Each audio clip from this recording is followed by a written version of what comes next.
Hey guys, this is Sergey with Seashore Tile, and today we're gonna remodel a bathroom.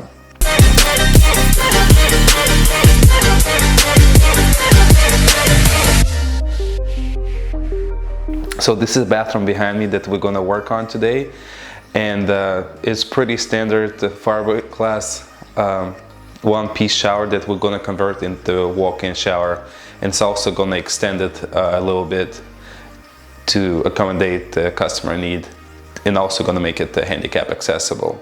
So we're gonna extend this wall a foot to make that shower just a slightly larger.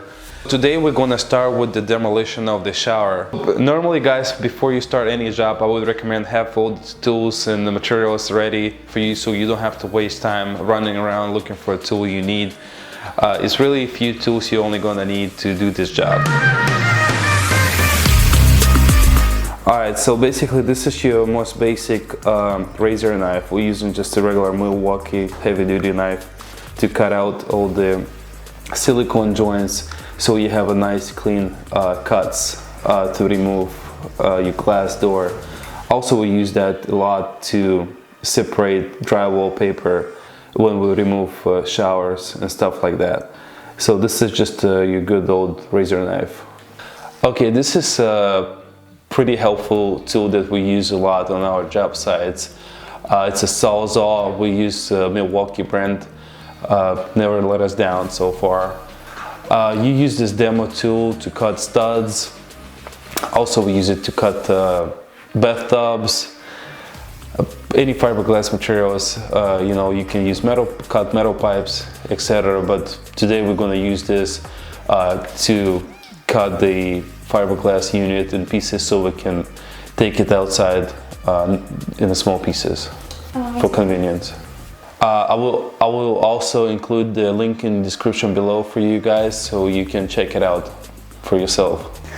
So basically on this Sawzall we're using Lexon demolition blade. Is there Lennox? Okay, let's do it again because that's the answer. Okay.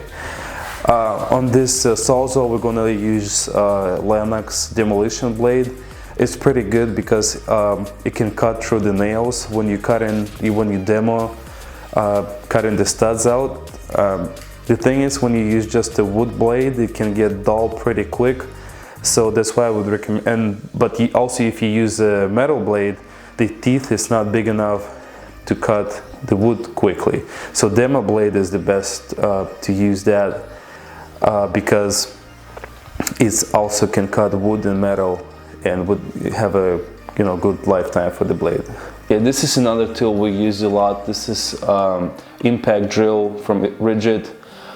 We use this, for instance, on the demo. We use this to remove shower glass doors, any screws. Also, we use this a lot to remove mixing valves and stuff like that. Also, we'll be including a link for this product in the description below.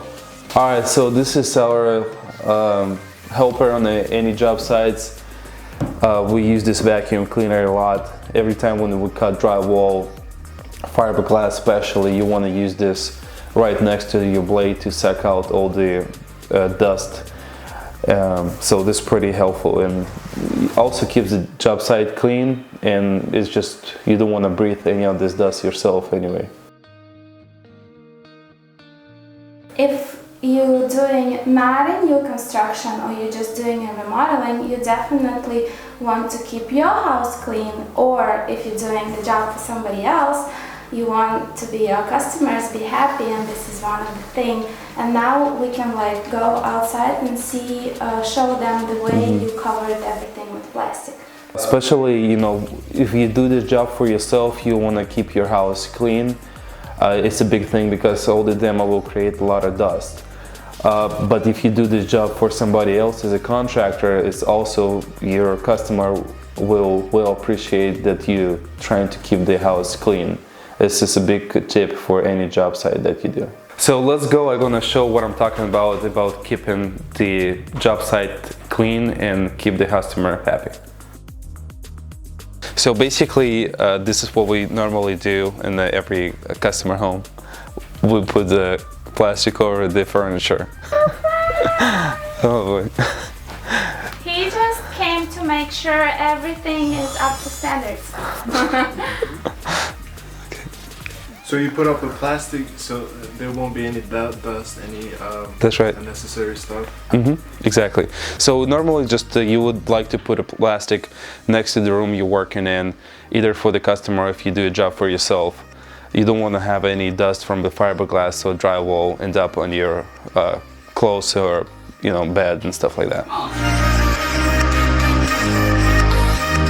So I'll be taping off the walk-in closet to keep dust from getting all over the customer's clothes or on the carpet for that.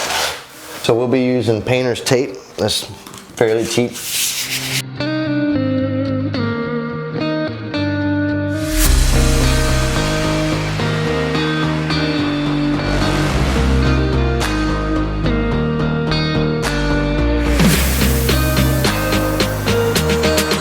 So the shower demolition, we're going to use a razor knife so we can cut the silicone all the way around the perimeter of the shower or the glass doorway. Basically, when you're removing the glass door, you're going to have to cut the silicone on both sides, inside and out. Step one done. So today, after cutting the silicone, you'll be using a drill to remove the screws. So then you can just drill, and it's a Phillips bit. So you'll remove one screw at the top track, and then there should be 3 screws on the side track.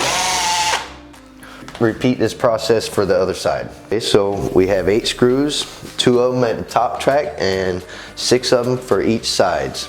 So after removing the screws from the header and the side pieces, then you're going to be able to remove the sliding glass door. You gently lift it up and swing it towards you on the inside at the bottom, and voila.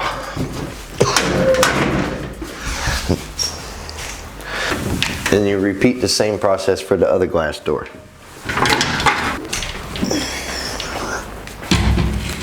After removing the sliding glass doors, then you can easily lift the metal top header and remove it. Next is the side pieces, and it should easily come off as well. You repeat the same process for the other side. And that's how we remove a sliding glass door. And the shower handle to the mixing valve, and we're going to use an Allen wrench. Then after removing the handle, you'll remove these 2 Phillips screws with your drill.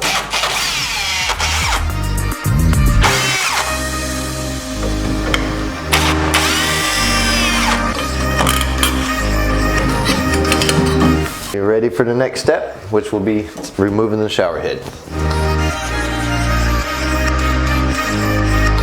So it's that easy. Your grandma can do it. So after you're done with that, you'll have to cut at the top of the baseboard to remove that, because like Sergey earlier mentioned, we're going to extend this a foot to make the shower bigger. And after you remove the baseboard, you want to save it for when you're done putting a new shower in. You'll have to use some of the baseboard.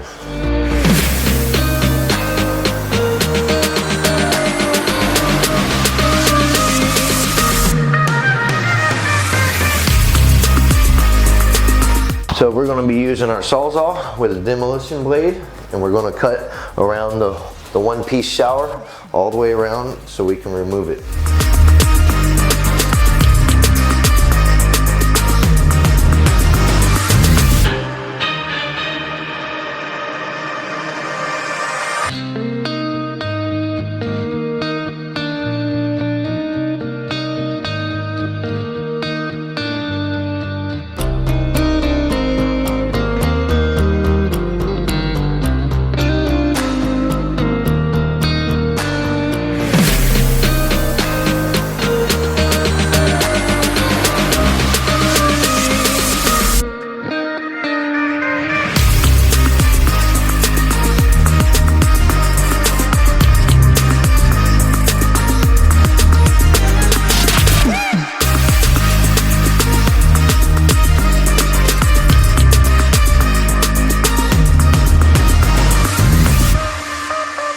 There's the flange right here, and so you want to remove these screws and then you can take the piece out.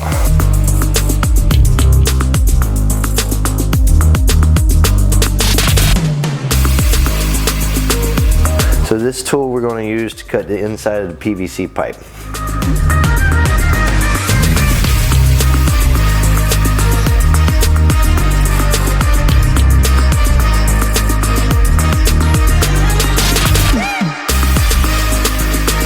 So today we're going to use this sponge-like cap that is just going to block the drain so it keeps from debris during the construction and keeps the debris out so you won't clog up your pipes. You can also use a rag or anything that's handy that you can easily remove after you're done with the debris.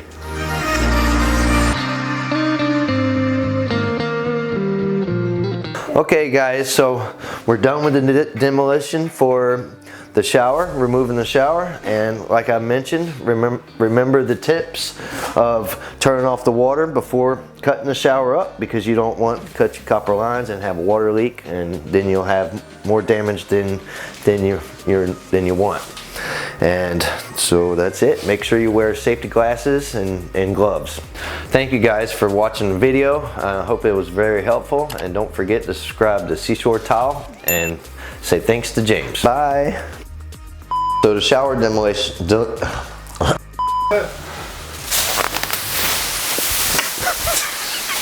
Let's do it again. Hold on. Let me make serious face. Hi guys, I'm James with Seashore Tile YouTube channel. James Builder. Restart.